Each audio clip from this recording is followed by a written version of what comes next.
And without further ado, let's jump into the program. First, we will have the opportunity to listen to Pantsar from Sitra. Sitra has for a long time been one of the spearheads in circular economy in Finland, but also globally, with creating the first national circular economy roadmap, which has been awarded in Davos very recently, but also in taking very concrete actions around circular economy, and we heard about the accelerator program in that context. So with that, I'm really looking forward to hear Mari's presentation. Okay, thank you so much and good afternoon everyone. So actually I didn't know to what kind of event I am coming, so I thought that there might be something like 20 or 30 persons here, but I'm very happy that so many of you are here and especially interested in circular economy and the kind of interlinkages with digital issues, because this is an area where I think that we in Finland might have great international potential also, but it is not exploited very well today, but I hope that maybe within this group we can find new solutions. But I was asked to give you a kind of basic introduction about circular economy. So I will introduce you how we see the concept of the circular economy, some words about Finland's roadmap towards the circular economy, and then how digital techs can be utilized in circular economy. But as we all know, today is Finland's overconsumption day or the overshoot day. So today we in Finland, we have used our share of the natural renewable raw materials that the earth can provide for us this year. And globally also the overconsumption or overshoot day will come in most probably in the beginning of August. So we are very badly exceeding the planetary boundaries, as we know. But still, even we are today exceeding the planetary boundaries, in future it is estimated that the global need for raw materials will continue increasing. So it is estimated that during the next 20 years we would need 200% more farmland, 137% more water, and still 57% more than during the previous 20 years. So this equation does not simply work because we have only one globe. But still our economy and our world is full of waste. So we use our raw materials in a very inefficient way. So we should make a transition towards a more kind of circular economy to utilize the raw materials that we take in use in a more efficient way. So very good question is that when we are exceeding these planetary boundaries, we still throw away about 80% of consumer products and their materials. Many of us have a car, at least in my age group, and the average occupancy rate of a car is about 4%. So the cars sit on parks for about 96% of their time. And many often the cars are used in order to go to the offices whose occupancy rate is lower than 40%. So there is a lot of waste, material waste, waste in resources. And also in Europe, on average, materials are used only once. And what I always say that the most stupid waste of all in the world and in Finland is the food waste. Because if we waste food, then we also waste the whole kind of value of production chain and all the air emissions that have been caused in the production chain. And of course, it is also kind of throwing away clear money. Many times circular economy is thought that it is an efficient way of waste management, or it is an efficient way of recycling, but it is much more. So we at Sitra see that the circular economy is a paradigm shift in our economic thinking. So it is a new paradigm how we can get most out of the resources that we take in use. So we can say that today we live in a very linear economy. So we take natural raw materials in use, we produce products, we use the products, and then those products end up in final disposal either on landfill or incineration. But what should be our target is that these materials and the products should stay in use and should stay in circles, so that their lifetime is extended and their utilization rate is also maximized. For example, for cars. Why to own a car if you could use, for example, mobility as a service? And that would also increase the utilization rate of those cars that are using these mobility services. And of course, digitalization plays a key role in circular economy business models. So, as already mentioned, Finland was the first country in the whole world to prepare a national action plan towards the circular economy. It was 2 years ago in 2016. And the reason why we at Sitra wanted to coordinate the so-called Finland's roadmap towards the circular economy was that EU Commission had raised circular economy very high on its agenda. It is one of the focus areas of EU's growth and competitiveness agenda. And also the Finnish government has a strategic target that Finland should be the forerunner in bioeconomy, circular economy and clean tech. But the measures on our governmental program, they are not very ambitious. So we wanted to raise the ambition level in Finland.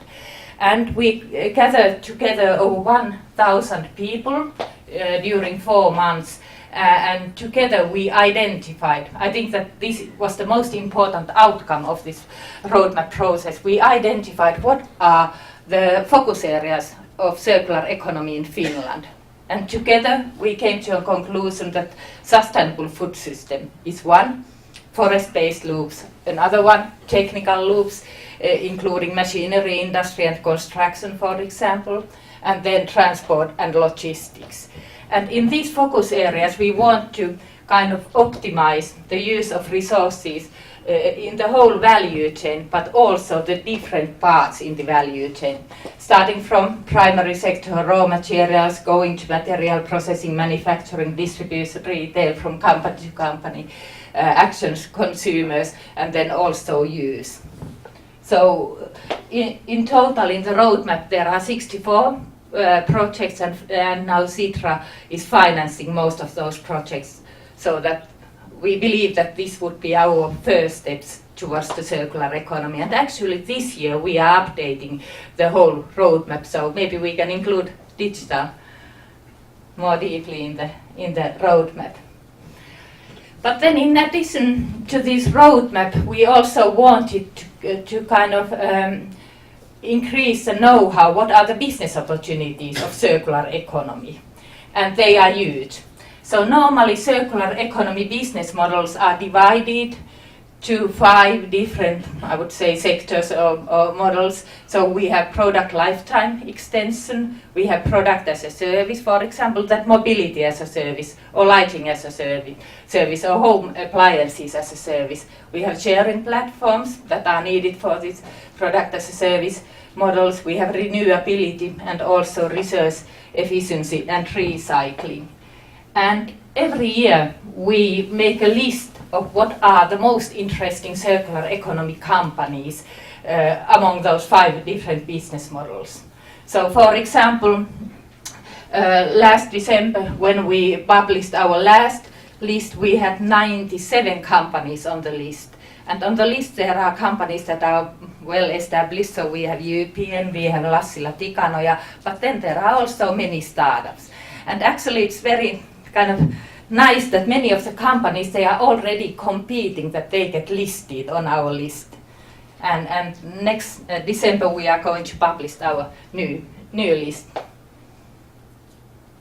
So then about linkages between digital tech and circular economy. So we at Sitra have started to look what are the kind of business potential when combining these 2 important areas. So if we look at these 5 business models and then we look at different digital techs, for example machine learning and AI, robotics, virtual reality and augmented reality, cloud computing, IoT and 5G and blockchain. And then, for example, look at what can we achieve when we combine sharing platforms and robotics. So there can be, for example, shared self-driving vehicles, and when combining sharing platforms and VR or AR, there can be shared VR classes. So I would say that the only limitation when combining circular economy business models and digital tech is our imagination. So we could do almost anything when we combine these two. And now we are working more on this issue and want to publish something in the before the summer and look at what are the actual business potential in numbers, because if you can convert the business potential into numbers, then people more easily understand that this is an important issue. But I think that I have used my time, so if you have any questions or anything, so thank you. Thanks a lot, Mary. I fully agree with what you said. I think when we combine digital with innovative thinking and with circular economy, there's hardly any limits, specifically as technology is progressing extremely fast. Before we ask questions from the audience, maybe one question from my side. From your experience, you've now been working in the circular economy space for a while. For the people in the room, how can everyone, from startups to research to big corporations, how can they contribute to making Finland a leader in that space? How can they contribute to this circular economy roadmap? So at first by contacting us, so if you have projects in mind that are suitable for the new roadmap or updated roadmap, so you can contact us and we will include new projects there. Okay, perfect, thanks. Any questions from the audience or anything on Twitter? By the way, we're using the hashtag digitally circular also for the people that are following online. Any questions? Yeah, thank you for the presentation. I'm wondering, after the publishing of the roadmap, if there have been any big commitments that you've seen from the Finnish government that would really make this official and support the circular economy vision. Mm-hmm. Thank you, very important question, and my answer is unfortunately not. But we are waiting that there would be something coming out from the government this evening, because there is this kind of budget, how do you say it, budget negotiations going. Yeah. But somehow I have a feeling that the Finnish government thinks that the kind of Sitra is taking care of this. And what we can do, we can work very closely with the business field and with the companies, but still we need some policy measures. So we really want that the government would also be more kind of interested in this issue. Perfect, thanks. Any other, one more question and then we maybe need to move on.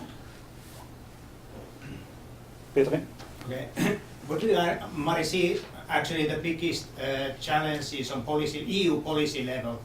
What really, what needs to be changed, what needs to be done there?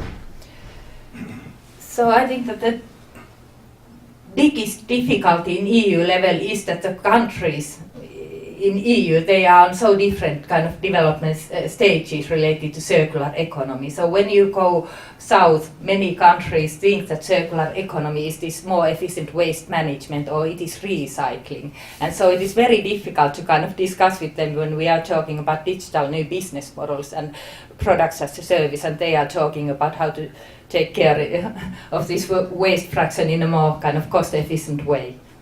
So it is not very easy for the Commission either. Okay, perfect. Thanks a lot, Mari. Thanks, very good presentation.